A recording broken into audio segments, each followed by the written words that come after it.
right around the nation.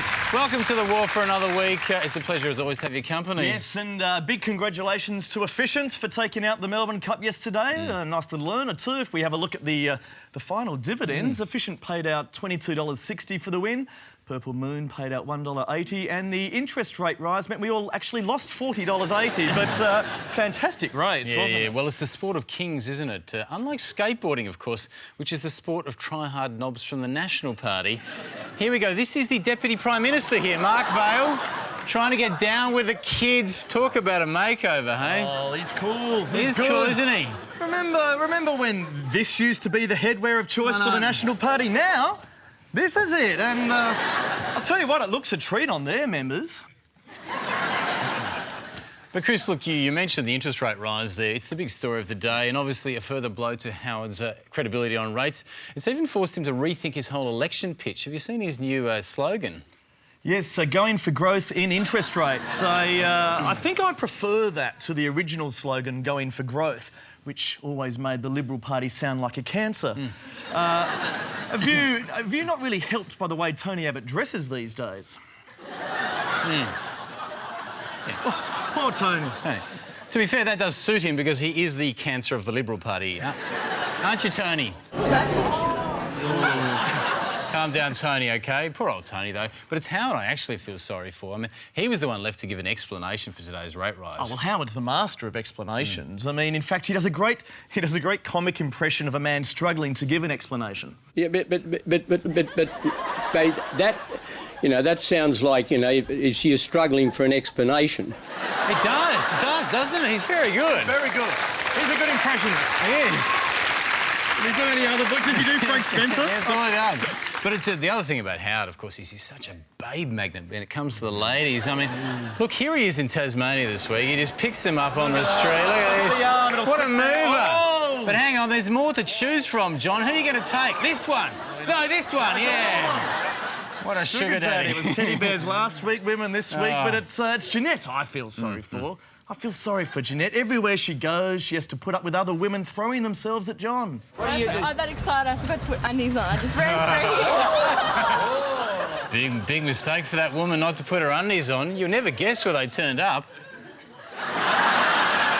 But look, all these perks aside, I'm sure John Howard would trade all the babes of the world in if it meant not having the headache of today's rate rise, because I think this is going to hurt him. Yeah, well, he did everything in his power to stop it happening. He even came to us for help, asking if we could barricade the house of the Reserve Bank Governor.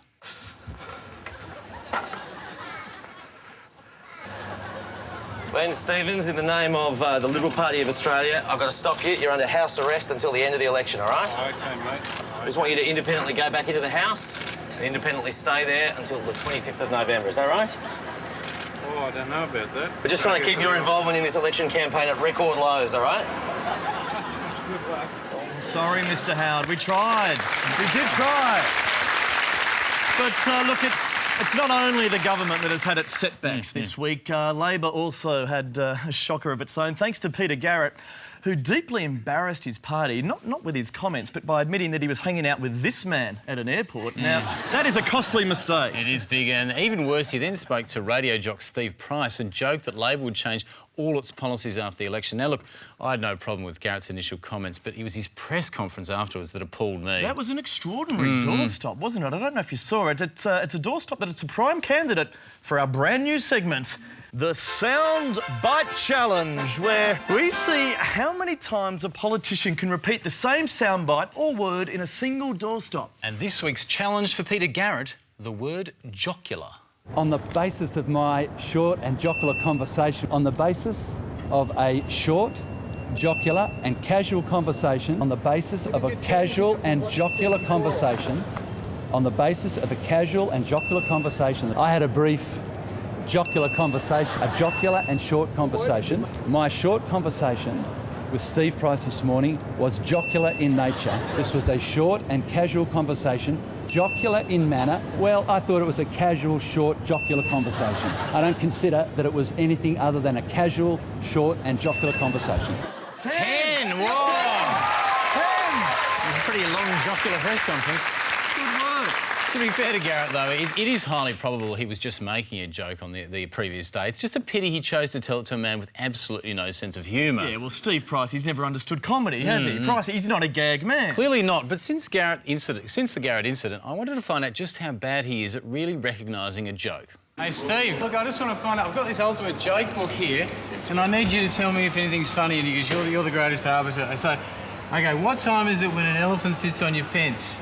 Time to get a new fence. Is that a joke? Is that a joke? I think that might be a fact. You think it's not a joke? No. OK, what about this? Is this a joke? A lot of people have been telling me this is a joke. Is this funny or is this Labor policy? I'm really confused. I need help. You come to the wrong man. Pricey, but look, putting the election to one side for a second, that's enough of federal politics. I want to talk local politics, because, gee, I'm pissed off with my local council at the moment, because you've seen my place. Yeah.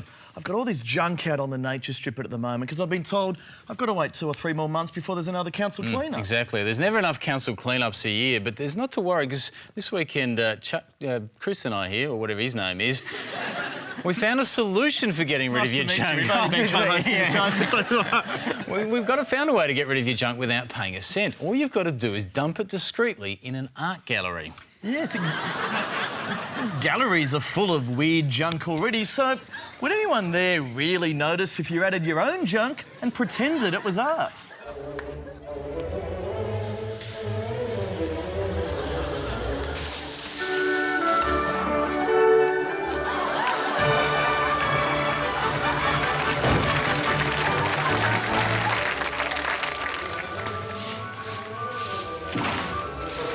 Did you not hear about the shipment? That's a new artist. Liz didn't tell me, but that's fine. It's fine. Thanks, Mark. Thank you. Let us know if it sells.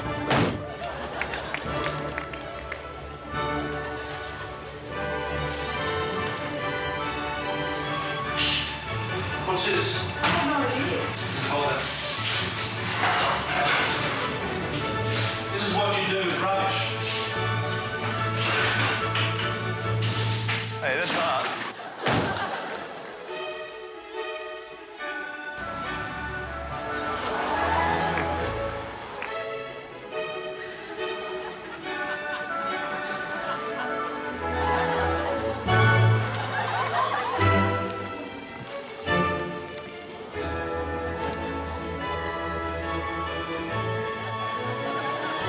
Unfortunately, it's not going to work out. Really? It's very popular. Yeah, it kind of clashes with the other things. Oh, you reckon? Well, See, because somebody else has thrown out their fence there. I mean, I thought it was only fair to throw the mattress there.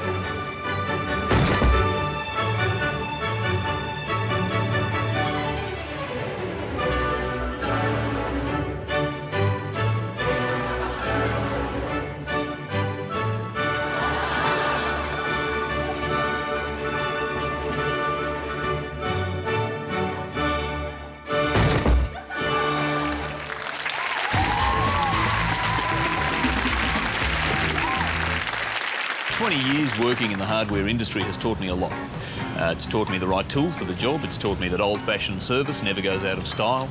It's also taught me that when some massive hardware chain moves down the street from your little shop, you'll be out of business within 6 months and working for them like that for $15 frigging an hour. Where stealing your livelihood is just the beginning. Excuse me, sir, may I go to the bathroom, please?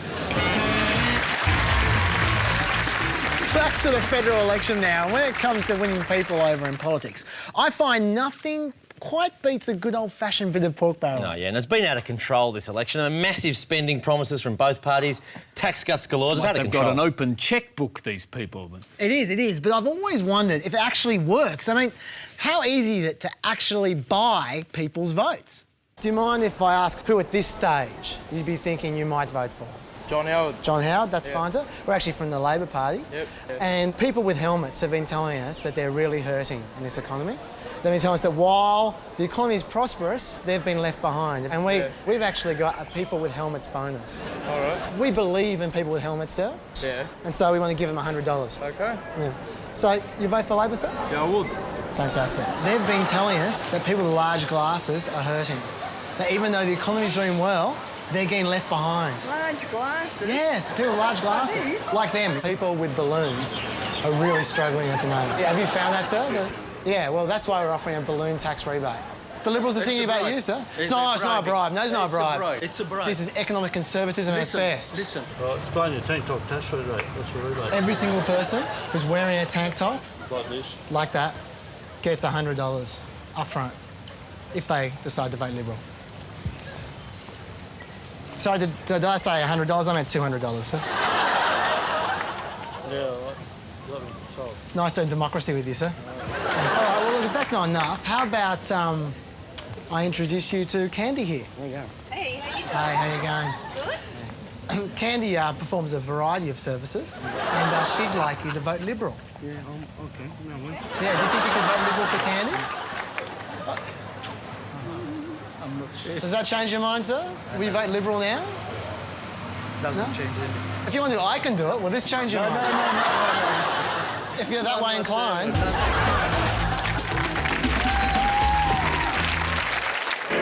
There's something I want you to ask. Britney Spears. Her crazed antics have kept her bathed in the tabloid spotlight for years. Yet just today, secret footage was released showing another woman whose life is peppered with eerie parallels to Britney's. Hello, I'm Geraldine Doogue. The host of the ABC's Compass programme, Geraldine Doogue. That's Geraldine Doogue.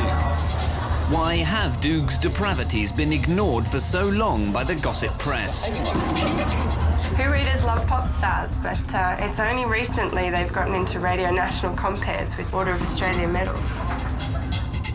But is the public ready to handle Doogue's Britney-esque behaviour? I first suspected something was wrong when I went home and turned on Compass, and there was Geraldine, bald as an egg. Tonight, a special program. Well, the reason that Jerry left Radio National was because all the money and the fame, I think drove her bonkers. I mean, she came on Dateline to discuss the international ramifications of her quite outrageous behaviour, and she went absolutely bloody apeshit. Indeed, Doogue's infamous binges have even resulted in a popular narcotic receiving her nickname, Doogafed. And unless she cleans up her act, the ABC's Religious Affairs Department could find itself heavily censored.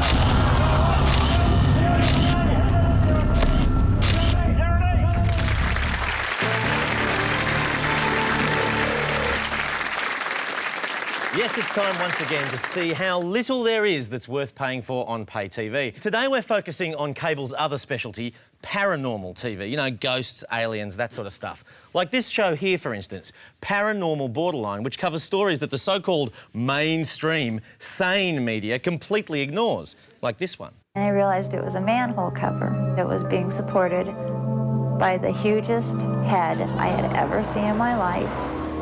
It had enormous, deep black eyes, and as soon as I was looking into its eyes, it was like I was getting information. Actually, in fact, we have that information right here. Yeah. Well, look. Good message. No, you can see what I mean, though, Chaz. I mean, aliens really are everywhere these days. They're in wombs, they're in manholes, they're even in press conferences. A jocular and short conversation. So that's the paranormal borderline of the Labor Yes. Party right there. But paranormal experiences aren't necessarily negative. Ghosts can sometimes come in handy. Fun part about being psychic is that my spirit guides work with me a lot, and so if I'm in a grocery store and I can't remember what I came for, there's been many times that I've had a spirit show up saying to me, oh, don't forget the vanilla, don't forget the butter. A must for every shopper. The problem with these shows, of course, is that they offer no proof whatsoever. No proof? Mate, you're joking. You clearly haven't watched Most Haunted. Now, on this show, it's amazing, they actually get ghost noises on tape. Check this out. John, if you're here, knock twice if you know why we're here.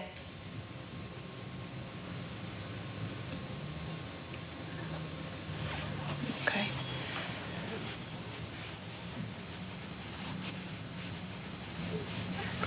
I had that. Did you hear that? It's the sound of gullibility. With some shows, they don't just talk to any old ghost. No, no. Oh, no. Dead Famous, for example, only talks to celebrity ghosts. Frank Sinatra. Frank Sinatra. Is this Frank?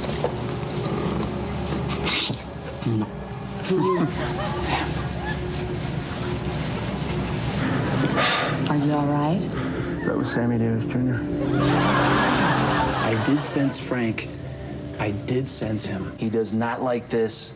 He's like, and I think that's why Sammy came down to say, well, let me talk to them. Let me do something, because you don't want to do this. He is good, that guy. He should have hung on. I mean, he could have channeled the whole Rat Pack. Actually, can we just look at that possession again for a second?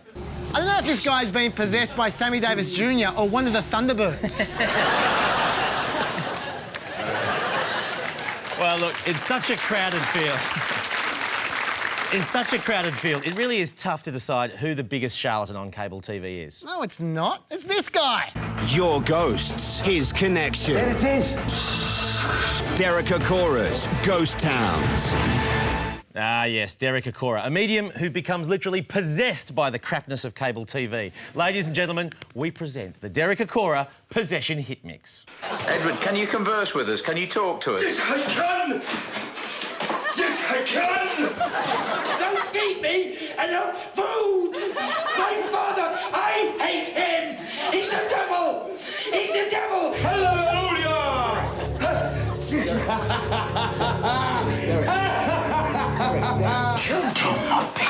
Why? Tell me why. You do belong. I belong here. I belong here. I belong here. When is it? What date is this? 1612!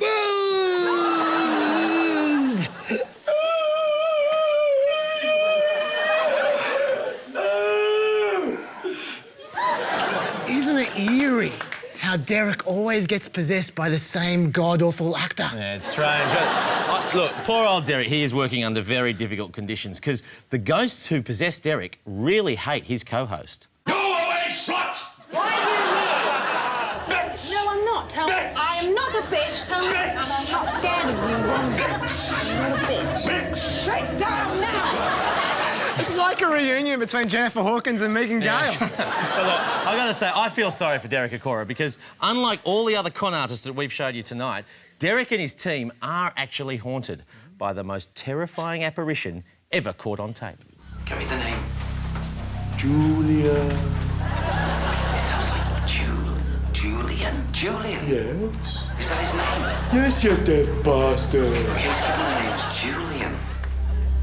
Hey, sexy. Someone blew in my face just then. Just then? Just then. For you to... And again! Again? Okay. Are you sure you're not doing that? Julian, if that's you doing that on my arm, just show yourself. Okay. What?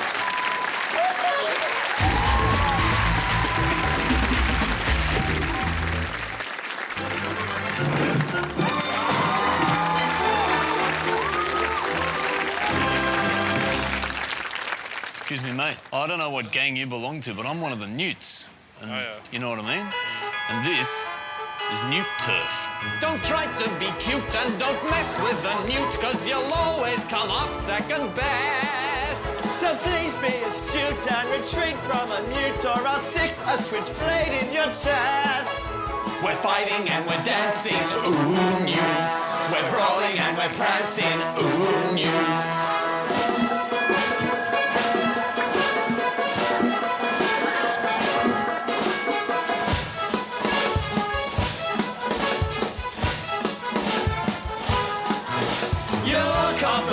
If you take on a newt, you'll be bludgeoned by our ballet shoes.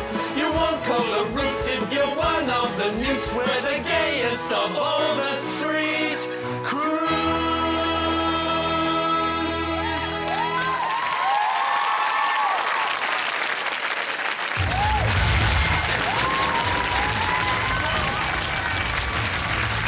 Yep, so many problems, so little time, so let's dive straight into this week and fix up the embarrassing mess of media scrums. They're just a bun fight these days. Yes, and even worse during the elections, where you've got every journo in the country trying to interview politicians, all barking their questions at the same time. Yeah, and take it from me, it's just about impossible to get your question in over the likes of Laurie Oakes. But I think I've finally come up with a solution. Resolved around a conciliation table. As I'm advised, conciliation is still occurring, and we would all hope that the matter can be resolved around that conciliation table. So what about the threat to take those nurses to federal court? Do you want to kick that over? It's an interesting thing, isn't it? Well, I haven't seen the little robot before, so that's a new one on me. All right. Still on the election, the next problem for Labor remains the union bosses now. They're the Achilles heel of the Labor campaign, and the Libs are running every scare campaign they can to make us terrified of them. Yeah, but the question here is, are union bosses actually that scary? I mean, is anyone really spooked by them? To find out, we went trick-or-treating on Halloween. Trick or treat.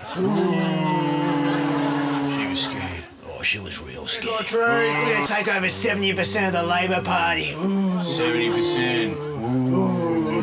Take one each, because I need to save something. Damn, this is what it's going to be like under a Labor government. There you go. Hey, bloody yeah. You gonna give me a trick? Tricked you into voting for Kevin Rudd. That's it. It's like the old days under Hawkey. We're back, baby. He's running away. Fuck! Philip Ruddock! It's running! Running! Jesus! It's Philip Ruddock! Philip Ruddock!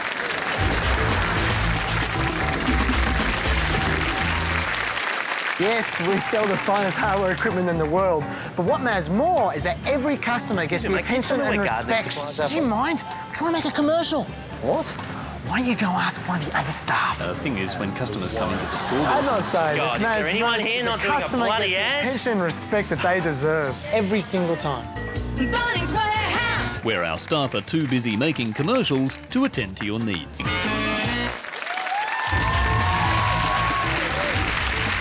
I had to babysit my little niece on the weekend. She's only 3 years old, and I took along one of those Where's Wally books to try and entertain her. Where's She Wally? was absolutely hopeless at it. Couldn't find Wally anywhere. Really, couldn't she? So then I thought I'd see how she went with this new, easier version, Where's a Beast Wally? And it's great. You still have to look pretty hard to find him, but he's definitely there if you do search hard enough. Is he really? Yeah. I'm sure it's there somewhere. I mean, it's fine. The thing is, I can never find bloody Wally, but I mean, you know, there are lost and found counters everywhere. It's time Wally got a bit more proactive when it comes to getting himself found. Oh, g'day. My name's Wally. Just wondered if anybody's looking for Wally, can they come to the customer inquiries? Yeah, sure. Yeah, thanks, mate. No worries. Cool. So, you look for Wally? Yeah, thanks. Attention, please, customers. If there's a customer in the store looking for Wally, you make arrangements service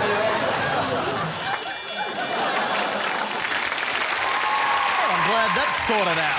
But just on a completely separate issue now, like you, Andrew, I love my music. Oh, yes. You know, I love listening to music each morning on my way to work, but it is very hard because I don't have an iPod. Oh, don't you? Well, that would make it. I mean, what, do you have a Walkman or a transistor or something? Nothing. An old gramophone or something? Nothing at all. It's a nightmare. It makes it incredibly difficult to listen to my favourite songs and podcasts on the train. So what do you do? Well, in the absence of an iPod, I just have to get all my favourite artists to come to me and play in person. I get a real-life shuffle happening every morning.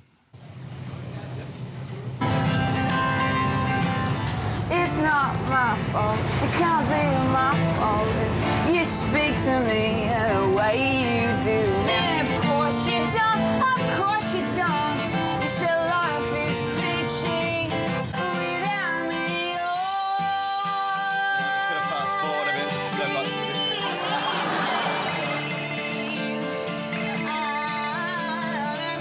Actually, just pause. Sorry, just pause. Sorry, I'm just getting a call. Hello? Yeah. No, I'll be there in 5. Yep, okay. That's fine.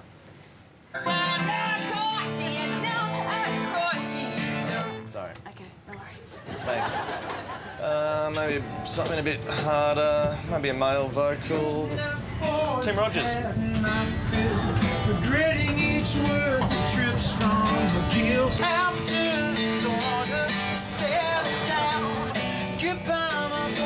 Sorry, Tim. Prefer your rock, sir. Thanks. Same time tomorrow. Waves.